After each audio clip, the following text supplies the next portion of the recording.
I never believed in ghost stories. At least, not the ones people whispered about the old Ashcroft Library.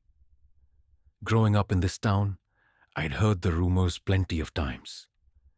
They said the books whispered faint voices you could only hear when the room fell completely silent. I thought it was just one of those stories parents tell to keep kids from wandering off alone. But now, standing here beneath the towering shelves, I wasn't so sure anymore. It all started when I took this part-time job at the library. Nights were getting colder, and my bills were piling up faster than I could manage. The librarian, Mrs. Harrow, was kind but strange. She warned me during the interview, never stay past closing time. The books, they don't like it. I thought she was just trying to mess with me. The library was ancient, a Gothic-style building with stone archways and endless rows of bookshelves that seemed to stretch forever. The scent of old paper filled the air, comforting yet oddly oppressive, as if the walls themselves remembered too much. My first night shift felt uneventful at first. I was alone, dusting the shelves and organizing the return cart. Around 8:30 p.m., the silence settled in, so quiet I could hear my own breathing. And then, just barely, I heard it. A whisper. I froze. It wasn't a draft or the rustling of paper. This was different. Soft, hushed voices, like someone speaking, just out of earshot. I turned toward the sound, the back corner of the library where the oldest books were kept. "Hello?" My voice echoed slightly, but no response. I brushed it off. Probably my imagination, right? But as I continued working, the sound returned. A faint, rhythmic whisper, like pages being turned. I followed it, heart pounding louder than my footsteps on the old wooden floor. It led me to a section labeled Rare Collections.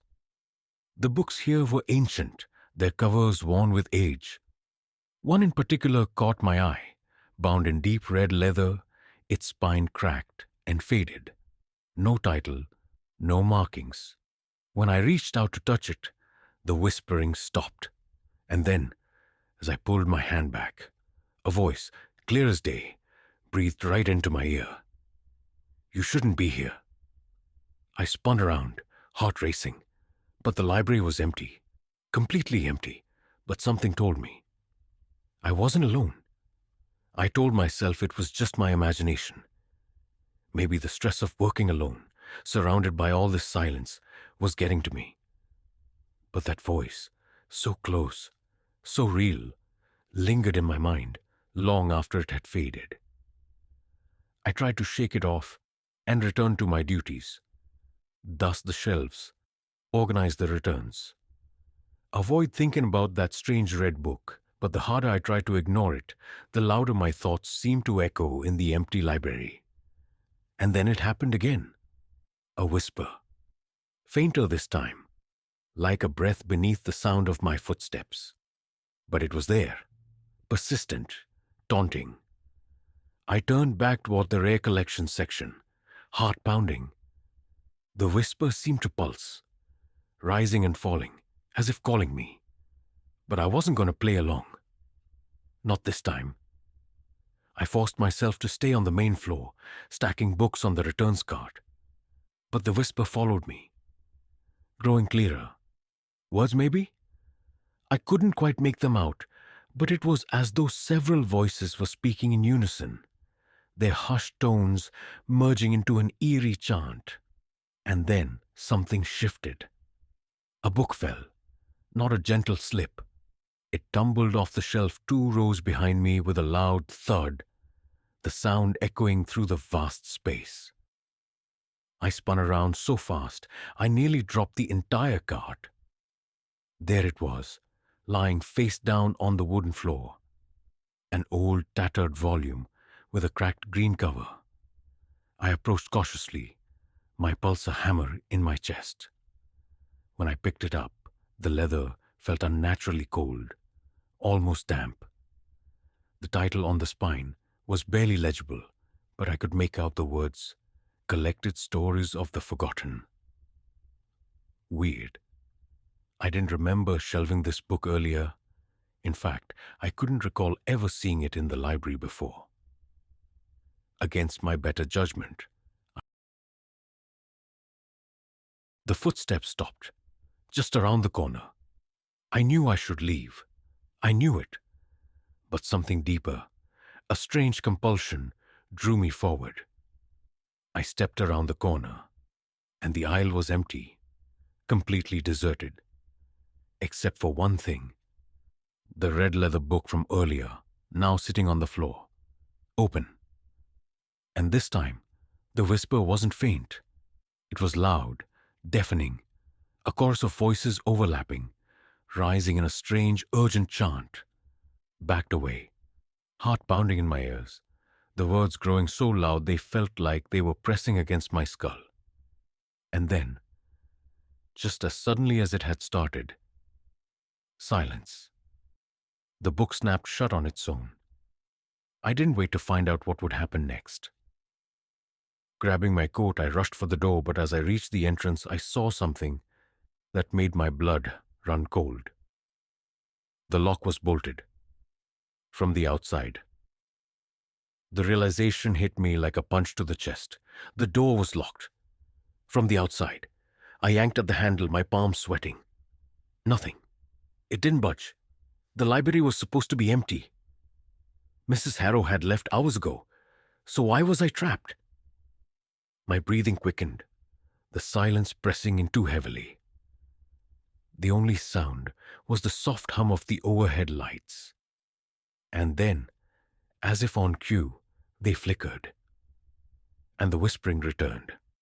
Faint at first, a distant murmur that seemed to drift down from the upper floor, curling around the bookshelves like invisible fingers. But this time, I heard words. He's still here. She doesn't know yet. The books remember. I spun around, searching the shadows. Nothing. But the voice grew louder, echoing between the aisles, as if the very walls were speaking. And then, just as suddenly, it stopped. In its place came a different sound, softer, more delicate.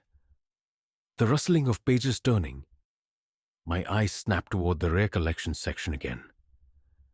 The red leather book. It was open. Not where I'd left it.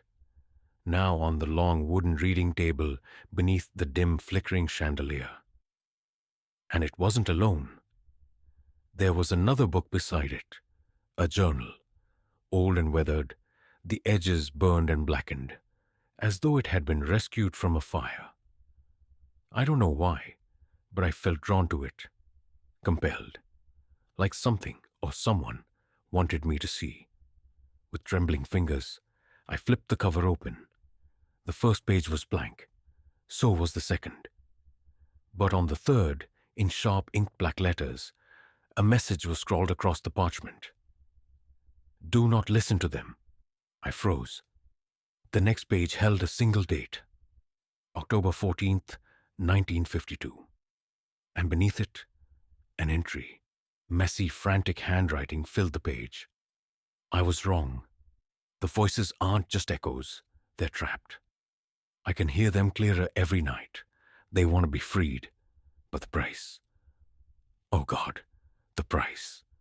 If anyone finds this, burn the red book. Burn it before it's too late. A loud thud made me jump. One of the shelves, something had fallen. Or been pushed. The whispering returned. This time it was directly behind me. I spun around, heart hammering against my ribs. And there, on the floor, was a stack of books. But not just any books.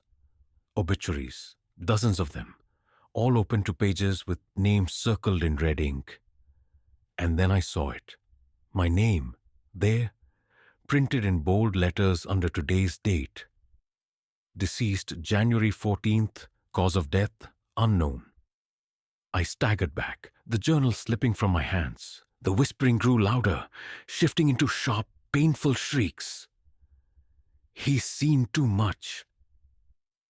The story is written. Join us. Suddenly, the red leather book snapped shut with a loud crack, the force so strong that the chandelier above rattled. The voices stopped. But the silence wasn't comforting anymore.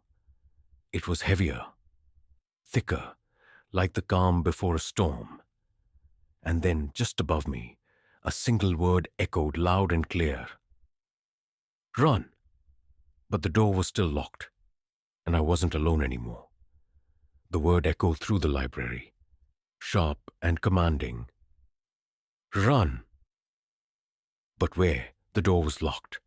The windows were barred, and the shadows pressing in around me felt heavier, darker, like something was watching. No, not watching. Waiting. The red book sat motionless on the table, but the atmosphere had shifted. The air felt thick, charged with something unnatural. Suddenly, bang! A book fell from a high shelf, slamming onto the floor so hard it echoed like a gunshot. Then another, and another. The shelves seemed to rattle on their own. Books tumbling out in bursts, landing open-faced as if displaying something. Pages filled with strange symbols. Handwritten messages in jagged ink. And then, the whispers returned. No longer soft. I backed away, my pulse pounding so hard I could feel it in my ears. But when I turned to run, the aisle stretched longer. Impossibly long. The shelves seemed endless, extending far beyond the library's real dimensions. Number this can't be real. I sprinted toward the front desk, hoping, praying that the emergency phone still worked. My footsteps echoed unnaturally loud in the silence. And then I saw it. The red book. It was back, sitting open on the desk where the phone should have been. Pages fluttering as if an invisible hand was turning them. And then they stopped. A single page remained open. Words burned into the parchment like black scars. One must stay for the others to leave. I felt a chill crawl up my spine. What does that mean? Before I could react, the overhead lights burst, plunging the entire library into darkness. I stumbled back, heart racing, every instinct screaming at me to move, but I couldn't see. Only the faint glow of the red book illuminated the desk. And then, footsteps. Not mine. Software slow. Moving closer. I wasn't alone. The whispers had stopped completely now, replaced by something far worse. Breathing. Shallow, ragged, right behind me. I spun around, expecting to see something. But the shadows pressed tight, too thick to make out any shape. And then fingers. Cold, invisible fingers brushed against the back of my neck. I bolted. Blindly, recklessly, I ran through the aisles, knocking over chairs and carts as the breathing followed. Closer, louder. No matter how fast I moved, it stayed just behind me. I could feel it. Feel them. The voices whispered again, but this time, inside my head. Turn the page. Finish the story. Or become one of us. I stumbled, hitting a bookshelf hard. My shoulder throbbed, but the pain barely registered as I caught sight of something ahead. A door. Not the main entrance. A smaller door near the back of the library. One I hadn't noticed before. The archivist's room. Desperation took over. I lunged for it, my hand trembling as I twisted the handle. It opened. But what was inside was so much worse. The door creaked open, revealing a narrow, dimly lit room lined with shelves even older than the rest of the library.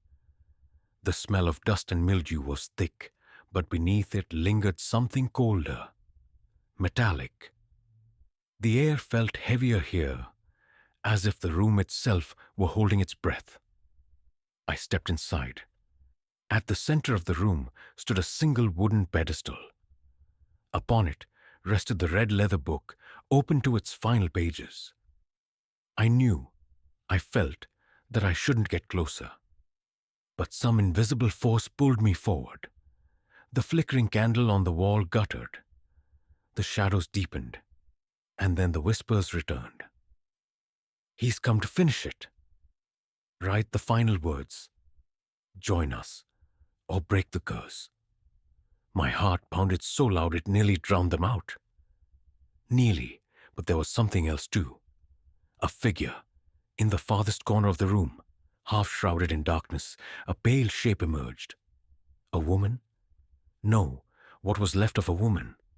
Her face hollow, eyes sunken and lifeless, skin almost translucent, as if she had been trapped here for far too long. Her lips moved soundlessly, but the words echoed in my mind. Please, end it. I realized then she was part of the whispers, and the book. It wasn't just haunted. It was trapping souls. The curse wasn't a haunting. It was a prison.